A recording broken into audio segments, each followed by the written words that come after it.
Medical college ആശുപത്രിയിലെ dormitory നിരക്കുകൾ കുത്തനെ കൂട്ടി. BPL വിഭാഗങ്ങൾക്കുള്ള നിരക്ക് 100-ൽ നിന്നും 150-ലേക്കാണ് ഉയർത്തിയത്. നിരക്ക് വർധനയിൽ എതിർപ്പും ശക്തമാണ്. സർക്കാർ ആശുപത്രിയിലെ ചികിത്സയും സേവനവുമായി ബന്ധപ്പെട്ടൊക്കെ നിരവധി പരാതികൾ ഉയരുമ്പോൾ കോഴിക്കോട് മെഡിക്കൽ കോളേജ് ആശുപത്രിയിൽ നിന്നാണ് ഏറ്റവും ഒടുവിൽ പുതിയ ഒരു വിവരം നൽകാനുള്ളത്. ഇതിൽ ഈ BPL ആളുകൾക്ക് നൽകിയിരുന്ന ചികിത്സ, സൗജന്യ ചികിത്സ അല്ലെങ്കിൽ കുറഞ്ഞ നിരക്കിലുള്ള താമസ സൗകര്യത്തിന്റെ പണം വർദ്ധിപ്പിച്ചിരിക്കുന്നു എന്നാണ്. എന്താണ് ഇവിടെ നടത്തിയിരിക്കുന്ന മാറ്റം? ഇവിടെ നിലവിൽ BPLകാർക്ക് 100 രൂപയും അതല്ലാത്ത ആളുകൾക്ക് APLകാർക്ക് 150 രൂപയായിരുന്നു ഇന്നലെ വരെ.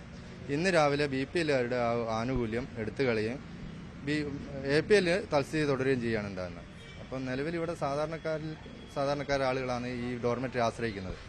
വളരെ പ്രയാസത്തിൽ ഉള്ള ആളുകൾ എന്ന് വെച്ചാൽ ഇവിടെ കൊതുകടിയൊക്കെ കൊണ്ട് കിടക്കുന്ന ആളുകൾ 100 രൂപ പോലും എടുക്കാൻ പറ്റാത്ത ആളുകളാണ്. ഭക്ഷണത്തിന് സംഘടനകൾ നൽകുന്ന ഭക്ഷണമൊക്കെ വാങ്ങി കഴിക്കുകയും മരുന്നുകൾ ഇൻഷുറൻസ് കൂടെ വാങ്ങുകയും ചെയ്യുന്ന ആളുകൾ, ജോലിക്ക് പോകാൻ പറ്റാത്ത ആളുകളാണ് ഇവിടെ ബൈസ്റ്റാൻഡേഴ്സ് ആയിട്ട് ഇവിടെ ഇരിക്കുന്നത്. ഇപ്പോൾ വരുമാനമൊന്നുമില്ലാണ്ട് ചെലവ് മാത്രമായിട്ട് മാസങ്ങളോളം കിടക്കുന്ന ആളുകളുണ്ട്.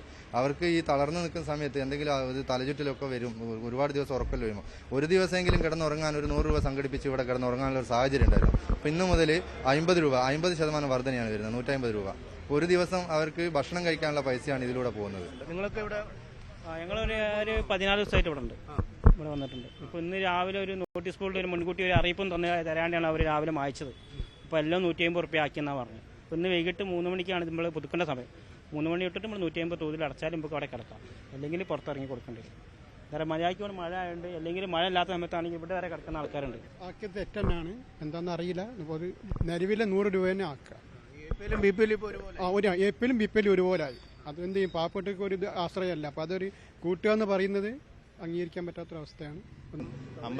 50 പേരുണ്ടെങ്കിൽ പിന്നെ 10 പേർക്കുള്ള സൗകര്യം അവിടെ കാണുന്നുള്ളൂ. ബാത്റൂമിൻ്റെ ഉള്ളിലെല്ലാം പോയി നോക്കിയാൽ തന്നെ അറിയാം, സൗകര്യങ്ങളെല്ലാം കുറവാണ്. ഈ പൈസ 150 വാങ്ങിക്കോട്ടെ, പക്ഷെ അതിനകത്ത് ഫെസിലിറ്റി വെച്ചാൽ കുഴപ്പമില്ല. ഒരു ഫ്ലഷ് പോലെ വർക്കാണില്ല, ഒരു മണിക്കൂർ പൂട്ടിയിട്ട് ക്ലീൻ ചെയ്യുന്നുണ്ട്. പക്ഷെ അന്നേരം ബാത്റൂമൊന്നും ഞാൻ ഇതുവരെ ക്ലീൻ ചെയ്യുന്നത് ഞാൻ കണ്ടിട്ടില്ല. നമ്മൾ പോയി വീണ്ടും പഴയ പോലെ തന്നെ ഉണ്ടാവും അതിൻ്റെ ഉള്ളിൽ. തലചായ്ക്കാൻ ഒരു ഇടം രാത്രിയിൽ കിട്ടുമെന്ന് കരുതിയിരുന്ന ആളുകളാണ്. അവർക്കാണ് വലിയ തിരിച്ചടിയായി ഈ നിരക്ക് വർധന മാറിയിരിക്കുന്നത്. അടിയന്തരമായി പഴയ നിരക്കിലേക്ക് എത്തിക്കുക എന്നത് തന്നെയാണ് ഈ രോഗികൾ ഒന്നടങ്കം പറയുന്നത്. പത്തനംതിട്ട ജനറൽ ആശുപത്രിയിൽ പ്രതിഷേധം ശക്തമാണ്. താൽക്കാലിക ജീവനക്കാരായ 4 പേരെ പിരിച്ചുവിട്ടതാണ് പ്രതിഷേധത്തിന് കാരണം. എന്നാൽ രോഗികളോട് മോശമായി പെരുമാറിയ താൽക്കാലിക ജീവനക്കാരെ ആണ് പിരിച്ചുവിട്ടതെന്നാണ് സൂപ്രണ്ടിന്റെ വിശദീകരണം. അരമണിക്കൂറോളം OPയുടെ പ്രവർത്തനത്തെ ബാധിച്ചെങ്കിലും പിന്നീട് സാധാരണ നിലയിലായി പ്രവർത്തനം.